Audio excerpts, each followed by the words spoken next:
Hi everyone, so we'll be sharing our 3 local and 3 global trends.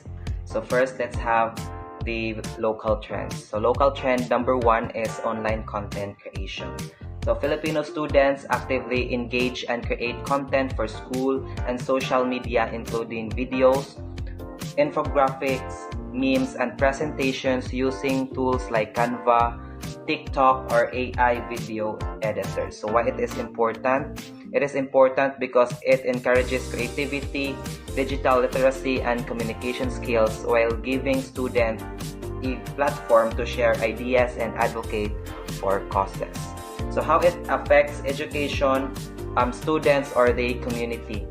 Students develop creative and tech skills, and their projects can educate and inspire their peers and communities. So possible curriculum shift related to the trend, integrate multimedia storytelling, digital content creation, and social media literacy across subjects like TLE, English, and ICT. So next trend is the youth-led environmental advocacy. Students participate in environmental campaigns like tree planting, coastal cleanups, recycling, and often share these initiatives online to raise awareness. Why it is important? It is important because it promotes civic responsibility, environmental stewardship, and leadership skills. How it affects education, students, or the community. Students learn teamwork and advocacy skills. Communities benefit these advocacies by raising awareness about environmental awareness. Possible curriculum shift related to the trend, combine project-based learning, environmental education, and across subjects like science, English, and ICT. Now, the third local trend is increasing flood and climate vulnerability of schools. So when we say vulnerability, it means how easily a school or community can be affected by typhoons, heavy rains, and other climate-related disasters. According to DepEd 2025 assessment, many schools are now located in areas at risk of flooding and landslides. Now, this trend somehow relates to us deeply because Barangay Nangka, which also the place where our campus is located at, was affected by a massive flood. Now, this helps us understand how serious this trend really is. Now, what makes this important? When classrooms are unsafe and unusable, of course, it can directly affect students' learning and safety. Am I right? Yes. Now, what would be the impact of this on education, community, and students? So, when schools become temporary shelters and evacuation centers, of course, it will slow down the return of normal classes, which we experienced last semester, right? And what would be the possible curriculum shift? So we can actually have environmental education, integrate SDGs in school activities and projects, and at the same time encourage the use of 3Rs and 4Rs in the school community. Now let's move on to the global trends. So when we say global trend, it refers to the issues and problems across the globe. The first global trend is climate change and disaster preparedness. So when we say climate change, it refers to long-term shifts in temperature and weather pattern worldwide. And because of this, many countries are experiencing stronger typhoons, heavier floods, and more unpredictable weathers. Now, to show you how global this trend is, after the Philippines experienced a massive flood caused by Typhoon Tino, other countries like Sumatra, Indonesia, Central Vietnam, and Southern Thailand also suffered from a massive flood and landslide. Now, this shows us that climate-related disasters like this are no longer isolated. They are happening, yes, they're happening everywhere. Now, what makes this important? By understanding climate change, this helps people reduce risk and respond better during emergencies.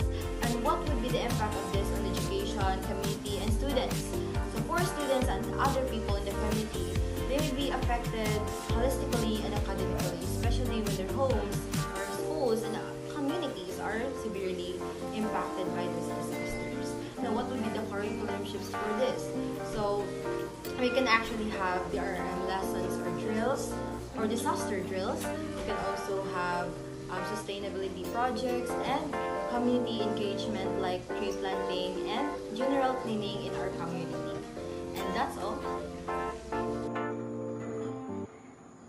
Next, we're going to talk about the global trend number 2, which is the artificial intelligence in education.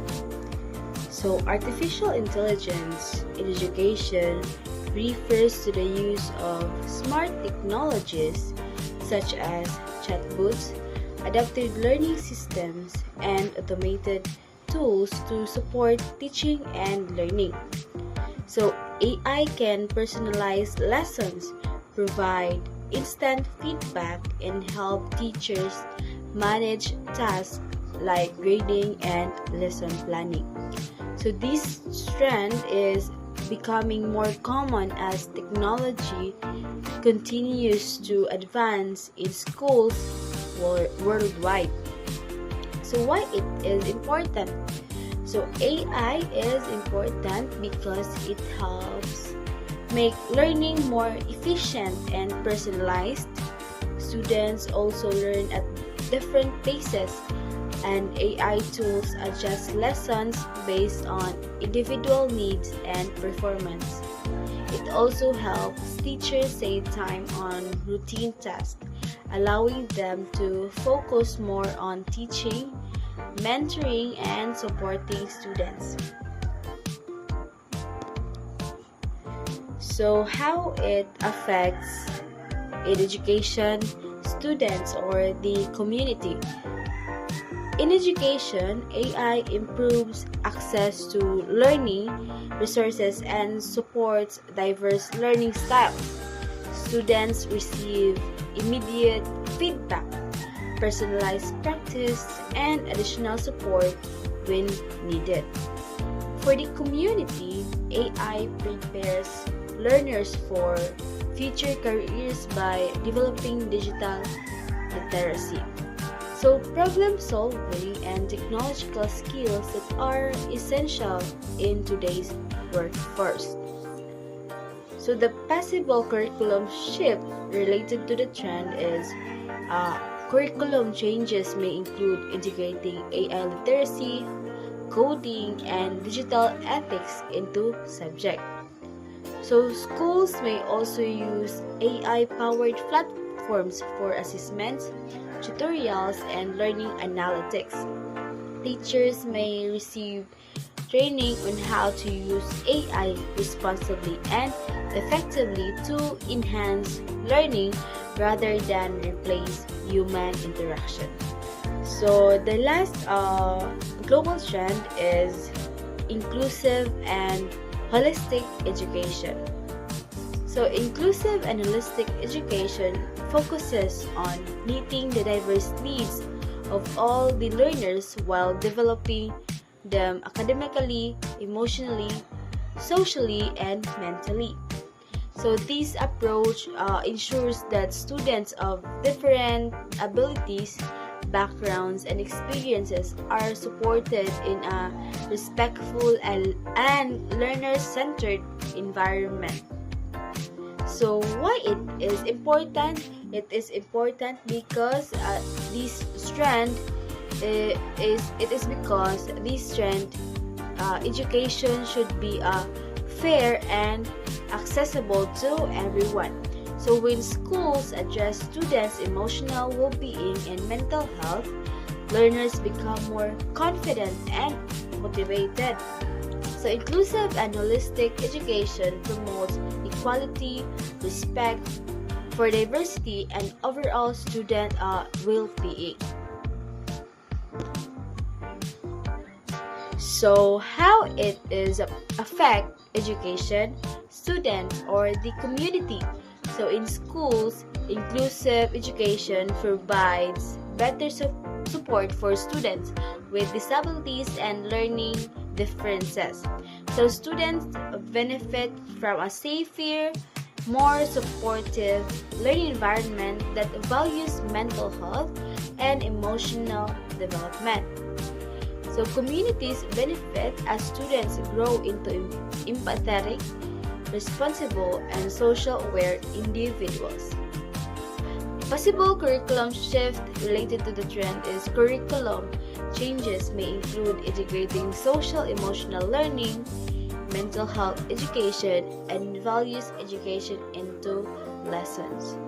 So schools may also adopt Universal Design for Learning or UDL and provide teacher training on inclusive teaching strategies to ensures all learners can participate and succeed. And thank you, and that would be all. Thank you for listening.